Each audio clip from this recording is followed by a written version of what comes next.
Muy buenos días, estimados amigos radioescuchas. Bienvenidos al programa Contrapunto Liberal del Instituto Ecuatoriano de Economía Política, IEP-IEP. Somos un centro privado independiente sin fines de lucro dedicado a la promoción de las ideas liberales clásicas, libertad individual, mercados libres, gobierno limitado, propiedad privada y Estado de Derecho. Todo esto a través del análisis, investigación y difusión de políticas y soluciones para un Ecuador de personas libres y responsables.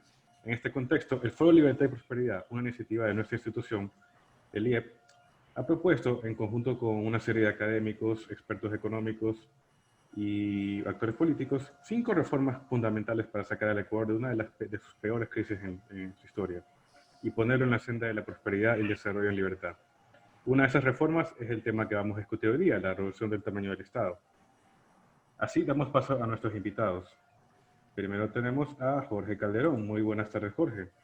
Él es economista de la Universidad Católica Santiago de Guayaquil, con una maestría en Administración de Empresas por la Universidad de Especialidades Espíritu Santo y una maestría en Administración por la Universidad de Tulane en Nueva Orleans, Estados Unidos, donde actualmente se encuentra en un proceso de tesis doctoral. Analista económico y financiero, académico, articulista de medios de comunicación y rector del Instituto Tecnológico Argos. Muy buenas tardes, Jorge. Muy buenos días, Tatiana, Joselo, Miguel, a todos los que nos están escuchando por la señal de Morena. También tenemos a Tatiana Macías, profesora de Economía de la Universidad San Francisco de Quito, PhD y máster en Ciencias en Economía de la Escuela Austriaca por la Universidad Rey Juan Carlos de España. Se graduó de ingeniera en Ciencias Empresariales y Comercio Exterior en la Universidad de Especialidades Espíritu Santo de Guayaquil. Ha sido académica invitada en la Universidad Francisco Marroquín. Sus estudios recientes se han centrado en métodos alternativos de enseñanza y política pública educativa. Muy buenas tardes, Tatiana. Muchas gracias, Miguel, por la invitación. Joselo también, muchísimas gracias. Un saludo también a Jorge. Y bueno, aquí estamos para conversar el tema con los radioescuchas. Bueno, yo quisiera decir algo. Quisiera preguntarles a ustedes dos antes de que Miguel vaya más al centro del asunto, ¿no? Yo quisiera preguntarles, hacer dos preguntas, básicamente para los dos siéntanse libres de responderla independientemente de que cada uno lo haga. Primero, ¿por qué razón están integrando al Foro Libertad y Prosperidad? Y luego, ¿por qué lo consideran importante, ¿no? ¿Por qué es importante lo que se está discutiendo desde este foro? Ahora sí. Creo que es importante en este momento que estamos viviendo circunstancias complejas, no solo para el Ecuador, sino para el mundo, que hagamos un análisis, hagamos como un examen de conciencia de cómo estamos hoy en día, cómo hemos venido resolviendo problemas sobre la marcha en los últimos años y qué proyectamos para el futuro. Entonces es un buen momento para poder hacer un quiebre, un punto de inflexión y decir, ¿estamos haciendo las cosas correctas? ¿Es correcto o es adecuado el manejo que se ha venido teniendo? Como ciudadanos, ¿estamos satisfechos con el desempeño del gobierno y cómo nosotros tenemos un rol o no tenemos un rol en la toma de decisiones y también en nuestras decisiones a nivel personal? Porque eso también es importantísimo. O sea, tenemos que ver que por un lado tenemos al gobierno respondiendo a lo que solicitamos nosotros los ciudadanos, y por otro lado tenemos al gobierno diciendo al ciudadano qué hacer y qué no hacer. Entonces, en ese momento, yo me doy cuenta que el Instituto Ecuatoriano de Economía Política, con destacados académicos, profesionales, muestran alternativas que proponen reformar al país en 5 esferas que me parecen interesantísimas. La que a mí más me llama la atención es la apertura comercial, porque creo que teniendo apertura comercial, el poder del ciudadano aumenta. Porque muchas veces, incluso, y solamente como una pincelada, muchísimas veces se dice que el comercio libre, el quitar restricciones, ayuda a los más ricos. Pero estamos muy equivocados si pensamos de esa manera. Esto ayuda definitivamente al más pobre. Al más pobre, a la persona que no puede viajar o que no puede hacer que alguien, como se dice en Quito, le dé trayendo algún producto por un viaje, sino que tiene que comprarlo en alguna casa comercial que es en Ecuador a un precio sumamente alto, muy inflado por aranceles, para proteger una industria local, interna, que, como todos sabemos, en muchos casos ni siquiera existe. Entonces, sí creo que es el momento clave para tomar las riendas y proponer. Entonces, en este momento que estamos también, el tema de la pandemia es una cosa, el tema de estar cerca a las elecciones es otra. Es importante traer estos temas sobre la mesa. Es importante cuestionar, es importante evaluar. Yo siempre le digo a mis estudiantes como profesora, cuestionen todo lo que escuchan. Inclusive lo que la profesora, que en teoría es alguien de poder y que sabe qué les dice, también cuestionen lo que yo les digo, porque créanme, un PhD en economía no garantiza que estás tomando las decisiones adecuadas para el país. Y ya lo vimos en el Ejecutivo. Por eso les digo, Una experiencia de terror. Ok, Jorge. Cualquier parecido con la realidad es pura coincidencia. Pero en efecto, sí, coincido con lo que menciona Tatiana. Y respecto a tu pregunta, José, apenas recibí la invitación por parte de Dora, sí, del Instituto Ecuatoriano de Economía Política, no duden en aceptarlo, porque esto no se trata de tendencia, esto no se trata de ideología, se trata de lógica, de pragmatismo, que es lo que ha servido a otros países y a otras sociedades de salir de la pobreza en la cual estuvieron estancados muchos años. Y esto es algo que el Ecuador tiene que implementar sí o sí, sin sectarismo, sin persecuciones, porque este tipo de propuestas no se tratan de eso, son propuestas que buscan aportar a la sociedad. Incluso hasta pensando por un momento, si lo que hemos venido haciendo nos ha llevado a la posición, a la situación que como Ecuador nos encontramos, es porque no funcionan, así de simple. Entonces, hasta esa lógica, hasta ese razonamiento nos debe llevar a decir, probemos algo nuevo, algo que en otras partes ha funcionado, ¿y por qué no va a funcionar en el país? Claro está que hay ciertas cosas que se deben adaptar a nuestro contexto, pero son aspectos que llaman a la lógica, al razonamiento, al pragmatismo. Las personas al final del día no comen con ideología, no comen con derecha ni con izquierda. ¿Qué es lo que necesitan? Es un entorno que les permita tener un empleo, que les permita satisfacer sus necesidades, que les permita garantizar su bienestar. Y estas reformas que se proponen a través del Foro Libertad y Prosperidad, gestado por el Instituto Ecuatoriano de Economía Política, buscan eso, buscan presentar al país alternativas lógicas, viables sobre todo, que es cuestión de ponerlas en práctica para buscar ese crecimiento y desarrollo económico tan deseado y tan esquivo por el populismo en el cual el país lamentablemente nos hemos sumergido. Yo creo que el contexto no puede ser el mejor para discutir estas ideas que buscan justamente promover la libertad, promover la prosperidad. Y esperemos que los candidatos presidenciales que justamente ya están ahorita en un proceso electoral, las consideren, las tomen, ya están incluso algunos hablando de ellas, porque insisto, son propuestas que llaman a la lógica, al razonamiento y a la aplicación.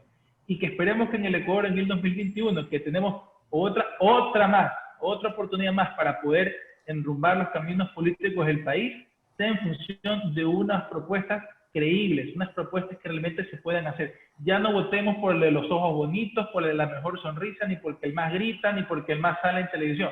Votemos por lo que realmente es un candidato que propone aspectos o reformas o propuestas viables, porque esto también no se trata de el constante baratillo de ofertas, de subir el bono solidario, de subir, de quién ofrece más empleo, es de cómo se van a hacer las cosas. Y en estas propuestas están los cómo se deben hacer para garantizar justamente el país que todos queremos.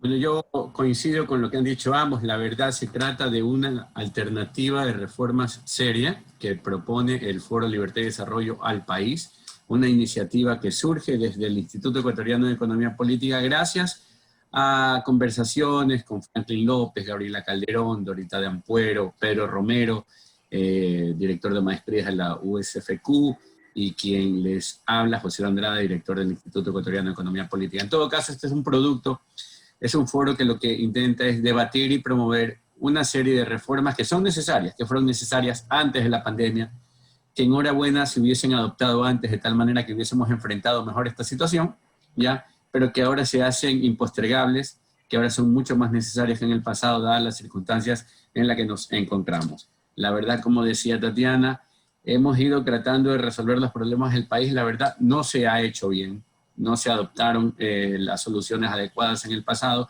y hoy toca pues a través del apuro pues darle y proponer esto, porque lamentablemente este es un tema que ya lo digo más a título personal, pero fue la parte que me motivó a mí a participar en el foro, es que desde mi perspectiva la discusión que hemos tenido en los últimos años, sobre todo en los años del presidente Lenín Moreno, ha sido el de ordenar las finanzas públicas, mirar cómo cuadrar las cifras del Estado, sé que si el Estado necesita aumentar los impuestos, que si el Estado necesita aumentar el endeudamiento, que si el Estado necesita renegociar la deuda para financiar sus actividades, pero no se ha puesto como puntal el solucionar los problemas en la economía, que en última instancia van a solucionar los problemas del gobierno, y sobre todo porque al final el gobierno teóricamente es medio para solucionar los problemas de la sociedad civil, del ciudadano ecuatoriano.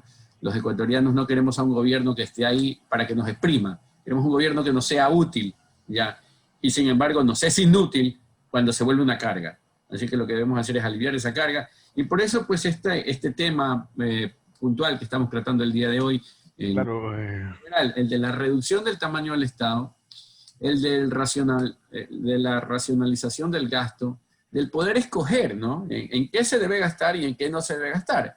Porque sucede como en una familia que si hay alguno de los ingresos que ya no existe, pues uno prioriza, uno dice, a ver, ¿en qué estamos gastando? ¿En qué todavía necesitamos gastar?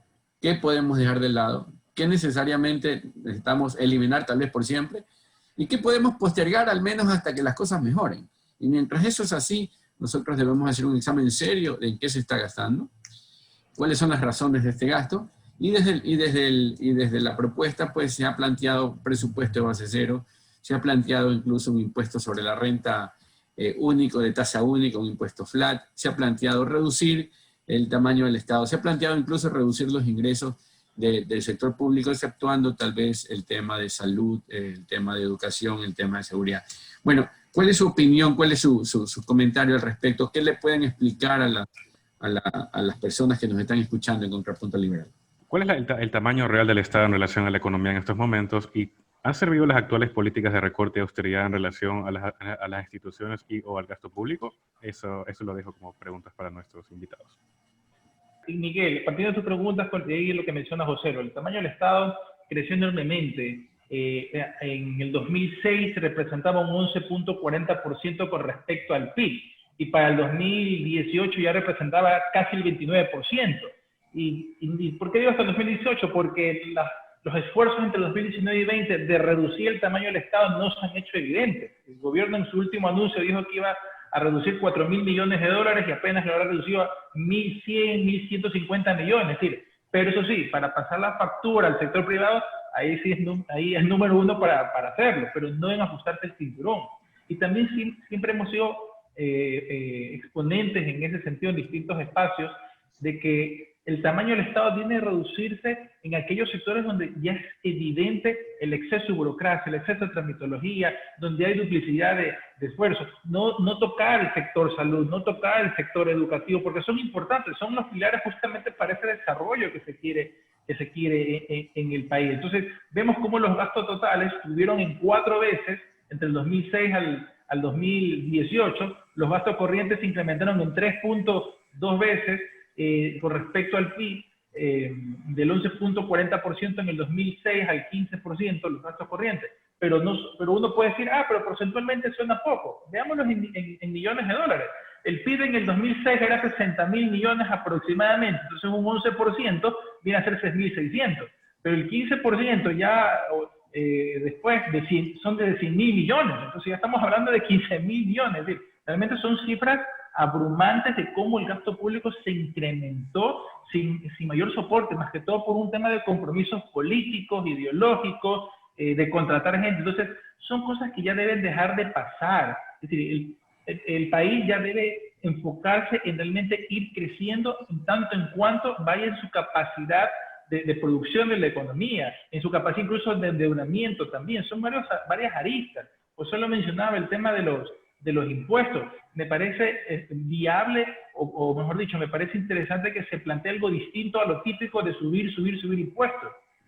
Tenemos una maraña tributaria de más de 40 impuestos, tributos, contribuciones, tasas, etcétera, etcétera, etcétera. Entonces, ¿por qué no pensar en reestructurar la parte tributaria del país, hacerla más amistosa, más amigable? No se está diciendo que no se paguen impuestos, sino que se paguen los justos y necesarios, lo que se tienen que pagar.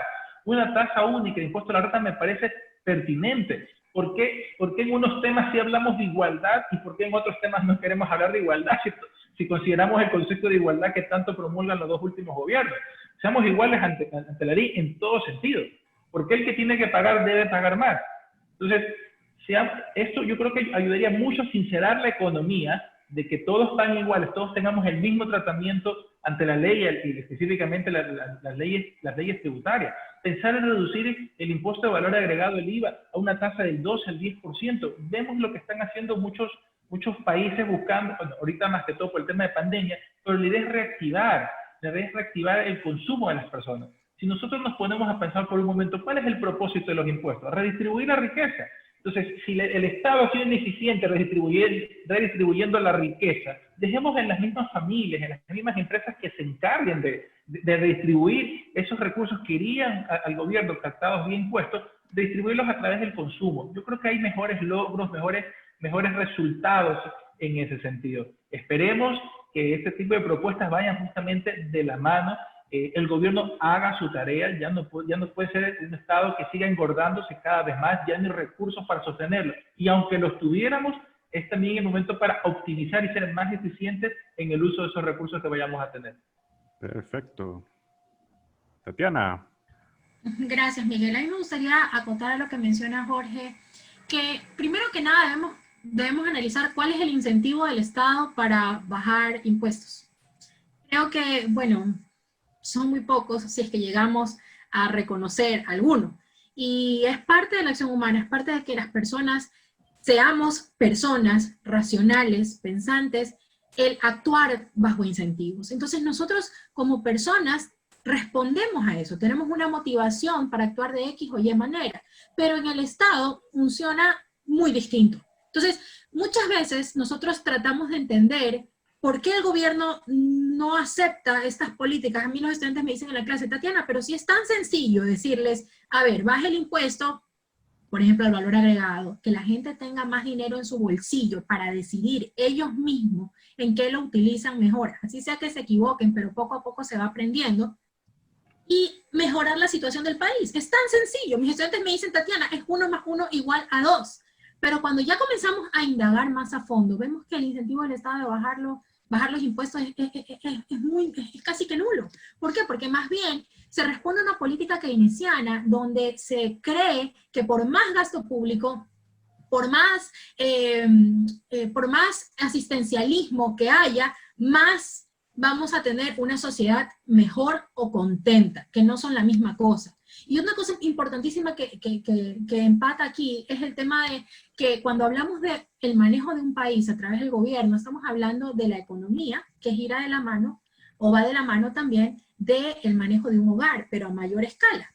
Y hacíamos la comparación al principio del programa y decíamos que es tal cual una familia que entra en crisis, y digamos, papá o mamá dejan de tener sus ingresos, y hay que poner la casa en orden, hay que buscar de dónde recortar, qué gastos quitar, definir bien qué son necesidades, qué es algo que necesitamos y qué es algo que queremos, y poder ir cortando, ir filtrando para poder sobrevivir, digámoslo así. La diferencia en el gobierno es que tú al papá no lo puedes botar de la casa si ya no tienes simpatía del resto de los miembros de la familia. Pero cuando hablamos del gobierno, hablamos de que ellos tienen una motivación ulterior, que es mantenerse en el poder. Entonces, el mantenerse en el poder incluso lleva a que sacrifiquen los principios que permitirían a las personas tener mayor bienestar. Entonces, ese punto es clave, porque cuando nosotros estamos hablando, y no quiero estar en los zapatos de ningún presidente, el bienestar, una disyuntiva entre bienestar y mantenerme en el poder, creo que la inclinación de la balanza en la mayoría de los políticos va a ser a mantenerse en el poder, incluso sacrificando lo que podría mejorar al país, o las políticas que podrían ser políticamente incorrectas o políticamente desagradables, pero les permiten económicamente desagradables, pero políticamente correctas. Entonces, ahí es cuando nosotros tenemos que poner en una balanza y analizar y ver qué es lo que estamos nosotros solicitándole a los gobernantes, a qué gobernantes estamos escogiendo, cómo actuamos nosotros y en consecuencia qué les pedimos a ellos que hagan. Y pues bueno, acotando un poquito más a lo que hablábamos sobre las familias y sobre cómo puedes reaccionar en épocas de crisis, también tenemos que ver el otro lado, cómo reaccionas en épocas de bonanza. Las familias, tal vez en América Latina no existe tanto el hábito del ahorro, y si no existe a nivel micro, a nivel familia, mucho menos se lo vamos a exigir a nivel macro. Sucede muchísimo, y esto aquí no es una novedad, no solamente en Ecuador, sino en América Latina, y esto aquí lo estoy asumiendo, que cuando hay un ingreso adicional se suele comprar artículos adicionales a la casa, se suele hacer fiestas, se suele optar por viajes, etcétera, etcétera, gastos que te puedes permitir dado que hay un ingreso adicional. Sin embargo, dejamos de lado el componente del ahorro.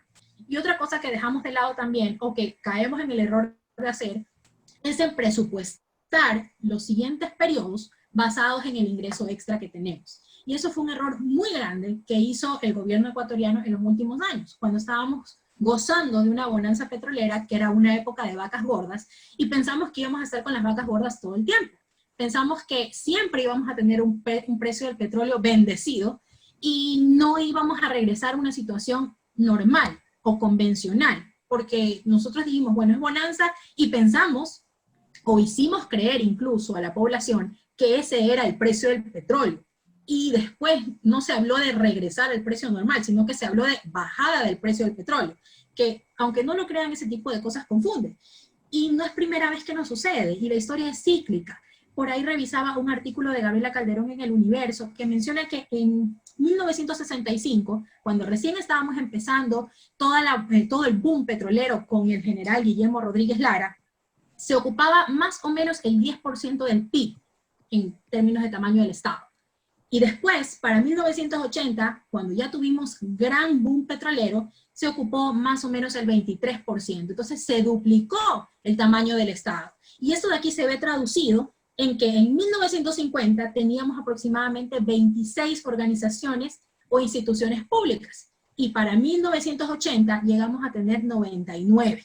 Es decir, y ella acota también que entre 1971 y 1990 se crearon nuevas 61 empresas, que no sé, a mí también me queda la duda si cuando estamos hablando de instituciones estatales estamos hablando también de empresas, porque el tema de estado de resultado, que es base en una empresa, no sé si funciona muchísimo en casos estatales, como por ejemplo tenemos el caso de TAME, Correos del Ecuador, etc. Entonces no sé qué piensan ustedes al respecto. A mí me deja bastante preocupada el hecho de que a pesar de las circunstancias, a pesar de que ya lo hemos vivido, a pesar de que se ha repetido la historia, no aprendemos que el tamaño del Estado tan grande nos hace tanto mal. Tatiana, tenemos que ir a un pequeño corte. José, ¿me confirma eso? Sí, tenemos que ir a...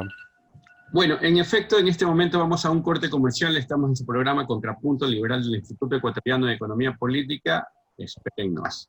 Un instante.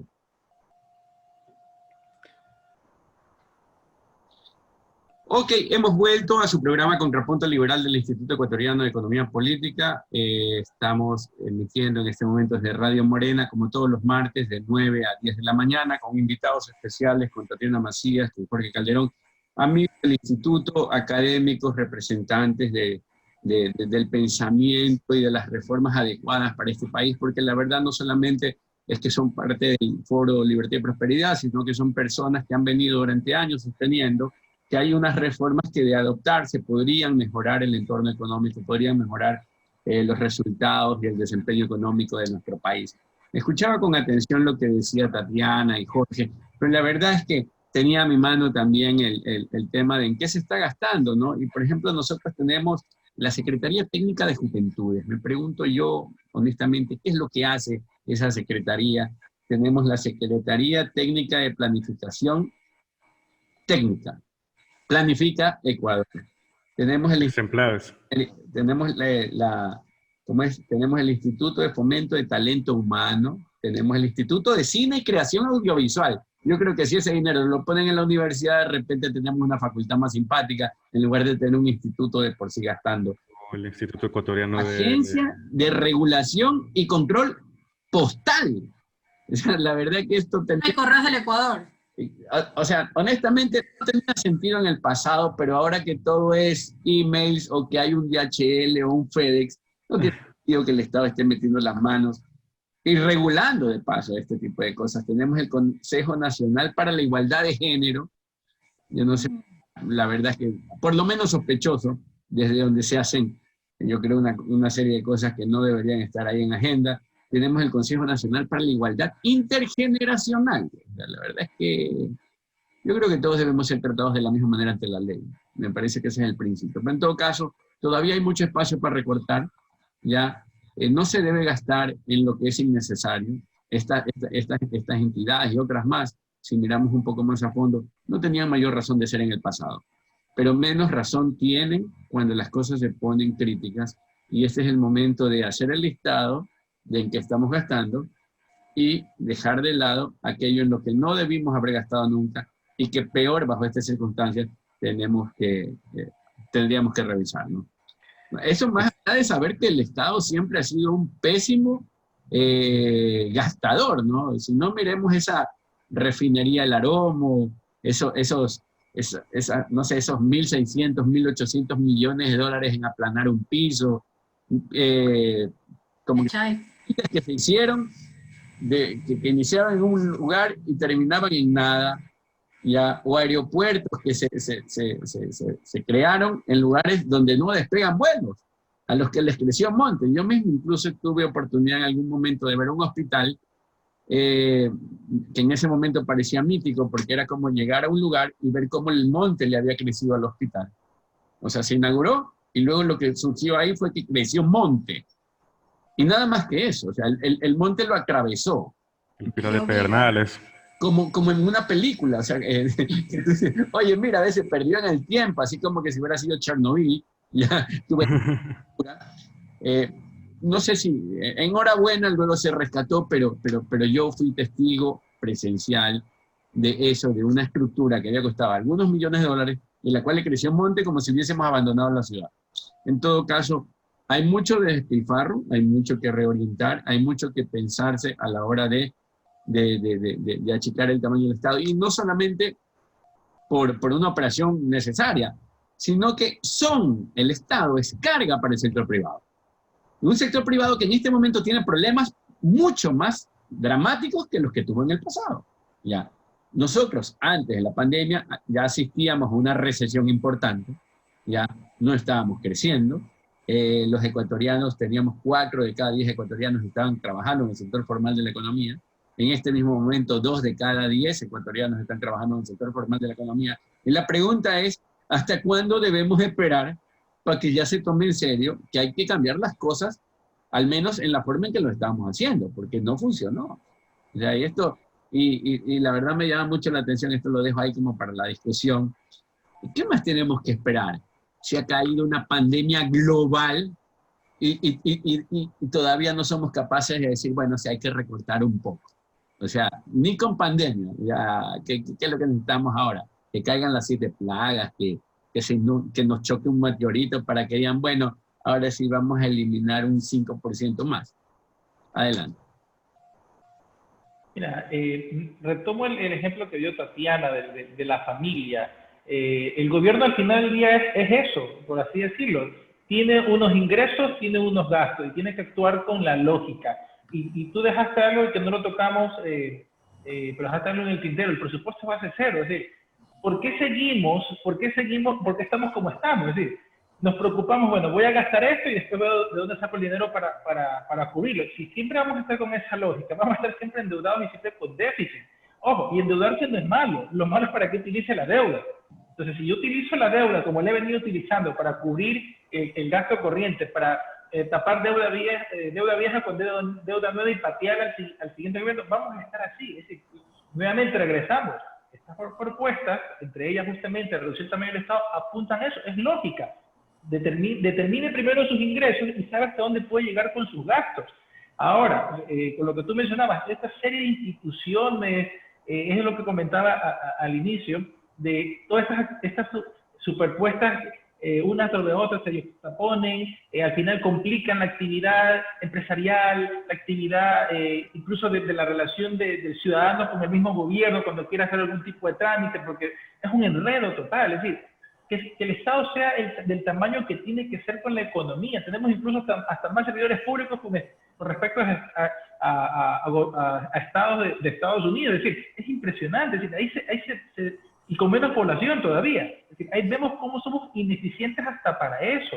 Debe haber un Estado adecuado, de un tamaño limitado, acorde a las actividades que tenemos, que facilite la vida y el accionar de las personas, de las empresas. No se puede hacer negocios con un sinnúmero de requisitos, con un sinnúmero de instituciones que vaya por aquí, vaya por allá, por acá, y terminas enredado y simplemente desmotivada a hacer empresa. Entonces, es un conjunto de cosas que realmente llaman a tomar en serio, a que por favor se considere si la verdadera existencia. Y eso, José, lo que te quedaste corto en el pocotón de instituciones, porque también había la espacial, Claro.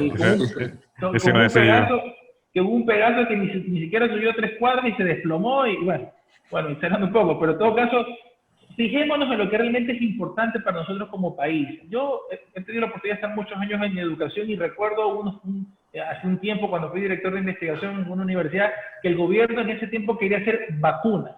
Yo no niego que sea algo que podíamos estar, pero todos sabemos que ese tipo de investigación es costosa, es alta en inversión, y obviamente el retorno no necesariamente es el mejor, porque hay tiempos que te toman de hacer una vacuna, etcétera, etcétera. Entonces, yo me acuerdo que cuando era director de investigación decía, pero hay otras necesidades más importantes que atender, que en vez de irnos a la investigación básica, generadora de conocimiento, que no digo que no lleguemos en un momento, vamos a hacer investigación aplicada, la que necesita la empresa, la que necesita la familia, la que va a ayudar a resolver los problemas. Estados Unidos, Francia, Alemania, ¿por qué desarrollan conocimiento? Porque hace años superaron esas necesidades. Los países del sudeste asiático hace rato superaron esos problemas en gran medida, y por eso ya están en otro nivel. Pero no, el gobierno de turno, el gobierno de Correa, quería invertir en investigación básica. Ojo, no digo que no se puede hacer, pero hay los tiempos, vamos paso a paso, piano a piano. Y ahí fue otra oportunidad para despilfarrar recursos. Los ejemplos sobran. Mencionaban los aeropuertos, ciudades que nunca tenían ni siquiera turismo ni nada por el estilo, netamente por temas políticos, por temas de complacencia, por ese apoyo que me dieron en las elecciones. Entonces, si seguimos con ese pensamiento y esa forma de actuar, vamos a seguir como estamos. El Ecuador necesita reformas adecuadas, oportunas e inmediatas, porque no se puede seguir esperando. La verdad es que me hiciste acordar de Pegaso, ¿no? Ese cuadradito que enviaron al espacio y se chocó con un mosquito y explosionó. Daño, bueno, pero... ¿no? Porque me acuerdo el día en que estas personas, por no decir estos ridículos, estaban en una sala como si fuese Houston, mirando 911 y abrazándose, porque un pedacito de no sé, 10 por 10 había llegado al espacio, y cuando lo intentó, pues se chocó con un mosquito y luego lo perdimos, ¿no? Entonces, una cosa rusa, sí. Aparte, mira, es que la verdad es que tiene tantos y tantos desperdicios de gasto. El Estado, por ejemplo, tiene una unidad de análisis financiero y económico. Entonces, bueno, ok, ¿no?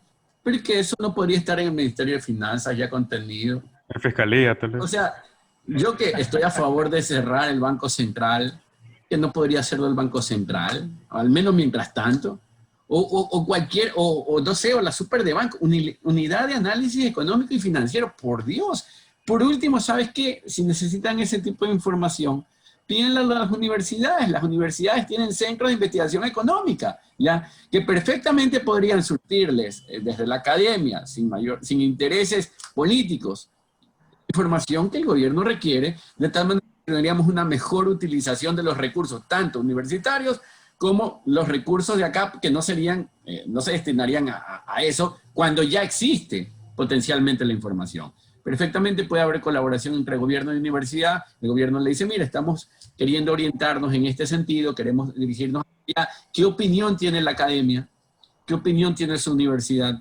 ¿Qué opinión tienen sus investigadores acerca de esto? ¿Podrían ayudarnos con esto? Y perfectamente desde la universidad, desde la academia, uno destina tiempo para investigación en esa área y no tener una unidad de análisis económico y financiero que la verdad parece innecesaria. O sea, por último ya debería estar esto en finanzas y punto. O sea, el Ministerio de Finanzas debería estar contenido y para contar. Pero en todo caso, hay cosas que son más ridículas todavía.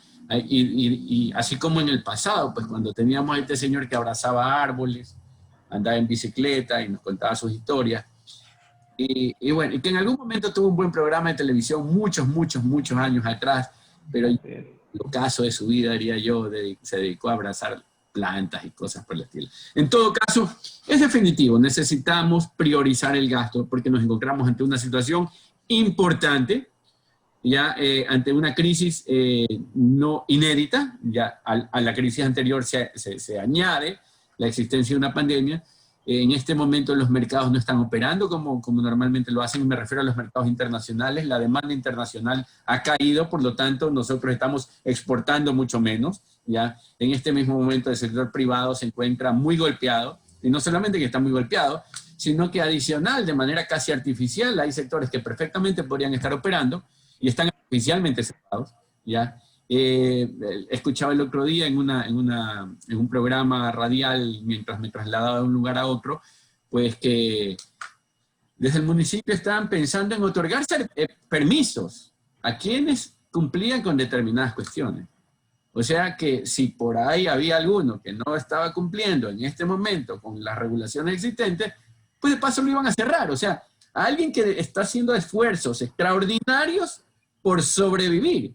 Yo les digo, yo como empresa estoy tratando de llegar al 2021. No necesito ayuda para que las cosas estén mal, porque ya están mal. Y este gobierno, y en general, muchas veces, en lugar de ayudar, se estorba. Ya, el gobierno debería tener una meta fija, es firmar acuerdos internacionales, abrir las bases para que podamos exportar a más sitios, porque de por sí las cosas están difíciles, y si no reordenamos las cosas, y si no hace un sacrificio el gobierno o el Estado, al igual que lo están haciendo desde el sector privado, pues lo que vamos a tener es más empresas cerrando, y luego seremos 1 de cada 10 está trabajando en el sector formal. Lo que se viene de ahí son caídas de gobiernos, lo que se viene es tumultos, tensión social, inestabilidad, y por último, inseguridad de la calle, la que tú ves el video que te sale de una persona y te pone un arma porque ya no tiene otras opciones. O solucionamos esto y lo tomamos en serio, o el problema no solamente que va a permanecer ahí, sino que se va a hacer más grande. Por eso es importante, desde luego, no solamente abordar la reducción del tamaño del Estado, asignar de mejor recursos los dineros o los fondos que están ingresando a ellos, sino también hacer otras cosas, entre ellas las que estamos promoviendo desde el foro, pues, ya, que mejoran la competitividad, por ejemplo, el tema de integrarnos comercialmente, porque podemos importar a más bajo precio bienes de capital que nos permiten producir, que mejoran la situación de los ingresos de las empresas, por ejemplo, si integramos a nuestro sistema financiero con el resto del mundo, vamos a poder optar por más capitales que permitan financiar la crisis, que permitan financiar al empresariado que necesita recursos, que permitan financiar a los emprendedores que tienen proyectos en este momento y que se ven muy limitados por la poca liquidez existente o por la falta de confianza de los distintos actores. O sea, hay muchas cosas que hacer en este momento. Y bueno, le cedo la palabra. Me gustaría acotar algo a lo que tú mencionas, de que muchas veces el Estado trata o tiene en teoría buenas intenciones para ayudar a la población a salir adelante, al final termina siendo contraproducente. Y en una de las cosas que más podría estorbar, y que sí al radioescucha le pido que por favor trate de apoyar en el momento de que se hable sobre la potencial o el potencial cambio de moneda. Nosotros estamos como estamos a pesar de las circunstancias por el dólar. O sea, hemos podido algo sobrevivir, algo mejorar, algo avanzar, porque estamos con dólares. Si nosotros hubiésemos tenido el Sucre bajo manejo, bajo mando de la presidencia, bueno, sabemos que al final es de la presidencia, hubiésemos impreso dinero como se hubiese necesitado. La Casa de Papel, la serie nos hubiese quedado corto para, por ejemplo, resolver el déficit presupuestario con la crisis que surgió posterior al terremoto del 2016. Imagínate, Tatiana, tener morenitos en el bolsillo, Dios mío, eso vale menos que un billete de monopolio, o sea, no. Exacto, entonces, y algo que sí me gustaría traer a colación, es algo que he estado conversando hace algunos días con algunos colegas, que parece chistoso, y esto viene en las generaciones más jóvenes. Hay un post que circula un montón y dice, bueno, cuando tenía 5 años pensaba que si imprimían más billetes todos podíamos ser más solución al problema. Hoy tengo 25 y sigo pensando que mi idea... Todavía creo eso. Ya, todavía creo eso. Espero que sea solamente para hacerle quote al meme que lo has dicho, Miguel, porque espero que no creas en eso. Porque me da miedo, sinceramente, hasta cierto punto eso. Nosotros, ¿qué estamos haciendo desde los colegios, desde las universidades?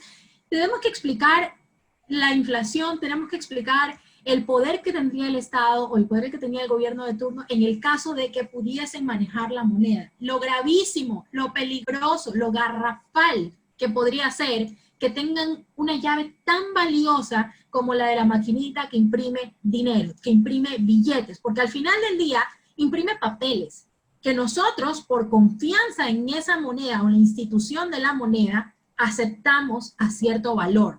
Pero si se pierde la confianza sobre esa moneda, ¿qué va a suceder? No la vamos a aceptar, tan sencillo como eso. Y poco a poco nos vamos a ir convirtiendo en una Venezuela o en un Zimbabue que tenían billetes de $1 trillón para comprar un molde de pan. Sí, señores, un billete de $1 trillón zimbabuenses para comprar un molde de pan que nosotros nos damos el lujo de hoy en día comprar en $1 o $2. Entonces, no podemos dejar algo tan valioso y algo tan importante a la ligera. Escucho propuestas de los nuevos candidatos de que casi que lo primero que quieren hacer es quitar el dólar porque estamos bajo el imperio yanqui. No, señores, ahí tenemos una cosa que es muy valiosa y no se debe tocar. No sé qué piensan ustedes. Bueno, cuando yo escucho eso, a mí es como un pitufo tontín que está diciendo tonterías allá, no le presto atención, pero la verdad que la idea es peligrosa, ¿no? La idea es muy peligrosa. Somos un país que ya tiene muchos problemas, como para agregar el problema monetario. El tema de las tasas de inflación es algo de lo cual ya no se conversa mucho, porque las tasas de inflación en el Ecuador son algo, pero para ni mirar, no hay que perder el tiempo en mirar el tema de la evolución de las tasas de inflación, precisamente porque la emisión de dinero no se encuentra en manos de nuestros políticos. Si no, luego veríamos un cuadrito similar al que ayer ponían en la posta, donde aquí están todos los destinatarios de los recursos que fueron emitidos por el Banco Central, así como se repartieron los hospitales, pues aquí está cómo se repartieron el billete, ¿no? La verdad es que es muy grave. Jorge. Sí, ratifico lo que menciona Tatiana. Son peligrosas esas ideas, pero ahí nuevamente está el populismo que ha caracterizado al país. Es algo que es tentador, esa falsa idea del nacionalismo, pero no busquemos un nacionalismo en función de esas narrativas de ofertas, busquemos un nacionalismo en función de la productividad, de la eficiencia. Si no, veamos los casos de los alemanes. Los alemanes, ¿por qué prefieren sus productos? Y no se trata de un nacionalismo, compra lo nuestro o lo nuestro es mejor, no, sino porque confían en la calidad de sus productos, simple y sencillo. Entonces, ese nacionalismo es el verdadero nacionalismo, pero porque está basado en eficiencia, en productividad. Esa es la forma. Y también, la moneda es un tema de confianza. Llámelo el rumiñahui, el correazo, el morenazo, el latigazo, y todas las asas que quieran ponerle. Se trata de confianza. Yo quiero ver que un gobierno intente hacer eso para saber si no, la población no lo va a tomar un año después de llegar a la crisis económica por usar mal la moneda. Nos portamos mal, así de simple, ya por los años 90. Tenemos un Estado que ha despilfarrado y esa fue la mejor solución. Tal vez no sea la perfecta, pero es la mejor solución que tenemos y que insisto y concuerdo con Tatiana, es lo que nos ha llevado a que no seamos una Venezuela. Sin lugar a dudas, eso las actuales generaciones tienen que tenerlo presente y hay que refrescárselo, porque las actuales generaciones lamentablemente son fáciles de confundir, les venden ideas, le venden promesas, le venden un mundo mejor, pero no le explican cómo va a llegar a ese mundo mejor. Entonces sí es bueno que ellos se recuerden las crisis que pasamos, lo que sufrimos por el mal manejo de la economía. Entonces, y que de alguna forma se siguen repitiendo algunos elementos. Una economía muy atada al comportamiento del petróleo, muy dependiente de la venta de productos primarios, con un Estado que participa en la economía como que fuera empresario. Deje que el Estado ocupe los espacios que debe ocupar, deje a la iniciativa privada los espacios que ellos los van a saber hacer mejor que el Estado, y está más que comprobado, que cada uno tenga sus roles y se respete. El gobierno tiene que estar, es para brindar ese entorno de seguridad, de confianza. Dedíquese a las actividades elementales que se requieren: educación, salud, seguridad, y deje el resto a las personas que saben hacerlo. Yo creo que eso va a ser el principal aporte. Y de cara justamente a lo que estamos cercano a elecciones, definirse cuáles son esos lineamientos que este foro de libertad y prosperidad los propone, y con dos condicionamientos para los siguientes gobernantes. El primero, que el manejo de la deuda sea eficiente, que el manejo de la deuda sea óptimo, y que segundo, el gasto público o el Estado como tal no esté participando a través de su gasto público en la economía. Es decir, yo creo que deje la iniciativa privada que lo haga, lo va a hacer muy bien, los resultados están a la vista en muchas partes del mundo, y que genere simplemente ese clima para facilitar las cosas. Yo creo que eso va a ser el principal aporte del Estado en general, que sea respetuoso de las leyes, de la institucionalidad, si queremos llegar a ser un país que esté en un crecimiento, en un desarrollo, en una estabilidad que tanto se necesita. Hay muchos esfuerzos, pero mientras sigamos haciendo cada uno por su lado, un gobierno que no busca realmente hacer su tarea, que busca ser invasivo, que busca simplemente pasarle la factura al sector privado, no vamos a lograr las grandes cosas que esperamos como país. Así de simple. Y yo creo que estamos iniciando ya una nueva década, y no quiero estar en el 2030 hablando de otra década perdida, como ya estamos acostumbrados a estar hablando y hablando. Hace 20 años, cuando estaba en la universidad, ¿qué escuchaba yo? Como recital: los productos primarios del Ecuador son café, cacao, banano, petróleo, camarón. Si le preguntamos a nuestros abuelos, también escuchaban lo mismo. Sería terrible que en 20 años sigamos hablando de los mismos productos estrellas o estrellados que tiene el país. Entonces, todo eso tiene que ver con que el Estado sea limitado, con que el Estado facilite y dar pautas a un sinnúmero más de industrias o empresas que van a ir surgiendo a medida que el Estado haga lo que tenga que hacer y deje hacer las cosas que a los otros saben hacer. Estimados invitados y José, también para empezar una reflexión final, también quería hacer una pregunta sobre qué le dirían a nuestros radioescuchas que no están familiarizados con las ideas del IEP, con las ideas del liberalismo, que muchas veces también son jóvenes que han estado sometidos han visto memes como el que escribió Tatiana, ¿no? En relación a estas ideas que también, estas conceptualizaciones o paradigmas que se tienen en la sociedad, que también están bastante arraigados sobre el rol del Estado, pero también que pueden tener, sí, que mientras escuchan este programa podrían pensar, pero ¿qué pasará con todo esto de los derechos sociales? Que si se reduce el tamaño del Estado hará regresión de derechos, porque ya incluso reducir el tamaño del Estado implicaría hasta cierto punto un cambio de constitución. Incluso no se habla mucho de volver a la constitución del 98, por ejemplo. Pero, ¿qué le pueden decir a estos radioescuchas que nos escuchan, valga la redundancia, que nos sintonizan sobre estos temores que puedan tener a que una reducción de la actividad del Estado necesariamente impacte a la gente más vulnerable o impacte en sus vidas, y que, por así decirlo, los deje expuestos al salvaje, al sálvese quien pueda, del neoliberalismo, del capitalismo? Como también hay estas nociones que están también muy arraigadas en nuestra sociedad, y que también son ideas hasta cierto punto peligrosas, ¿no? Tatiana. Nuevamente, las damas primero. Bueno, yo diría, y en términos muy generales, que tenemos que confiar más en el individuo. Tenemos que confiar más en lo que somos capaces de lograr. Pues solamente con ver lo que hemos logrado a pesar del Estado, tenemos una pequeña muestra de lo que somos capaces de lograr. Cuando las personas están desenvolviéndose en un ambiente libre, en un ambiente donde el Estado no estorba, donde el Estado cumple su rol mínimo, donde pueden emprender, donde pueden tomar decisiones, donde pueden hablar abiertamente sobre un tema polémico, ya sea en una radio, ya sea en Twitter o ya sea en Facebook, que, ojo, no se podía hace 5 o 6 años. No lo podía, hablar como estamos hablando en ese momento, no se podía. Entonces, recordemos, y más que todo me enfoco en las personas más jóvenes, recordemos que la historia es muy cíclica. Y recordemos que cuando estábamos jóvenes, tal vez, bueno, yo no tanto, pero los un poquito más jóvenes estaban... Yo todavía. Y no les interesaba que metan eso a un periodista por alzar su voz, no les importaba que por un tuit te pongan una multa o tengas que emigrar. O sea, todo ese tipo de cosas son atentados a la libertad. Pero muchas veces, y sí, es parte de ser centennial o parte de ser millennial, defender causas sociales como, no sé, el ambientalismo, el tema del feminismo y tal. Pero qué mejor que haciéndolo tú desde tu trinchera, siendo una persona libre y desarrollándote en tu mayor esplendor. Yo como persona, como mujer, yo no soy feminista ni nada parecido, pero creo que yo puedo dar mi propio ejemplo con mis cosas, haciendo las cosas bien, siendo libre.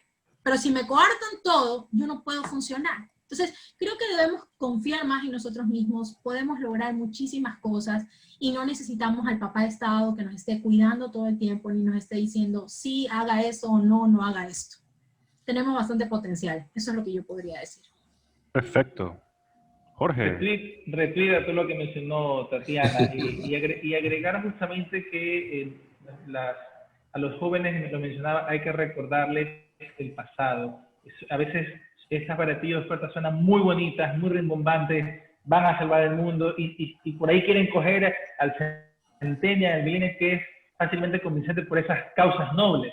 Pero yo creo que es cuestión de comparar, de analizar, de comparar aquellos países que han progresado, aquellos países que están donde están, aquellos países que nosotros queremos llegar a ser o que nos encanta visitar, ¿ya? Es porque ellos han logrado hacer todas estas reformas, todas estas propuestas hace muchos años atrás. Lo tuvieron clarísimo desde un comienzo, dejaron atrás unas políticas de cualquier índole y le apostaron al crecimiento y al futuro del país, de la sociedad. Y eso tiene que ser intrínseco. La libertad conlleva respeto. Y ese respeto se debe reflejar de la postura que uno puede presentar relacionado a un tema determinado. Pero ahí justamente es lo que va a contribuir al desarrollo social y económico del país. Yo creo que los jóvenes ahorita tienen una oportunidad histórica e importante para hacerse valer en estas elecciones, mostrar su criterio, mostrar que están inconformes con toda esta corrupción, que están inconformes con este manejo estatal que nosotros vivimos y realmente plantea el país que se desea y se aspira. Es el país que ellos van a heredar.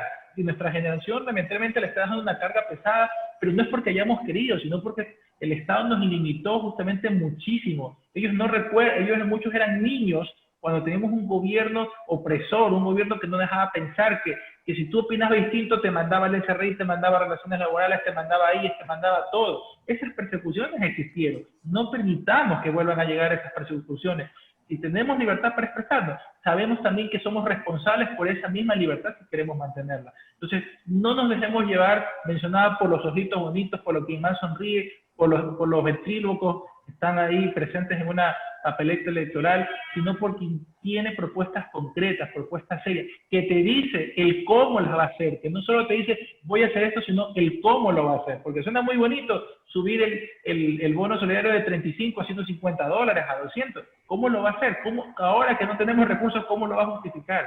Entonces, jóvenes y todos los que nos escuchan, sean críticos, analíticos de las propuestas. Está en juego el país, no se está votando y tomo la reflexión del expresidente Osvaldo Hurtado, no se está votando por un Pérez Cordero, por un Borja, por un Sixto Durán, no se está votando, no son esas elecciones del pasado, estamos decidiendo por la libertad versus la dictadura versus el totalitarismo, estamos decidiendo eso, seamos conscientes del voto y de la responsabilidad que implica. Yo creo que esos son aspectos que quiero dejar aquí como reflexión, porque realmente nos las estamos jugando y es importante en ese sentido que seamos conscientes de ello como ciudadanos y como país. Bueno, yo me voy a remitir a un par de cosas que dijeron, estamos a punto de cerrar el programa. En verdad, es importante que en el pasado nosotros hayamos limitado la capacidad de los políticos de emitir moneda, ¿ya? Y esa limitación a su vez limita, de cierta manera, el gasto público.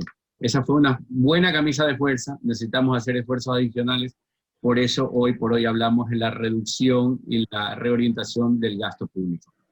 Adicionalmente, es muy importante mencionar eso que pasó hace poco, ya, el momento en que no podías hablar abiertamente de ciertos temas, que cuando entrabas a un medio de comunicación te decían, por favor no digas esto, por favor cuidado con lo que vas a decir, no toques este tema. Yo lo viví y seguramente ustedes también lo vivieron.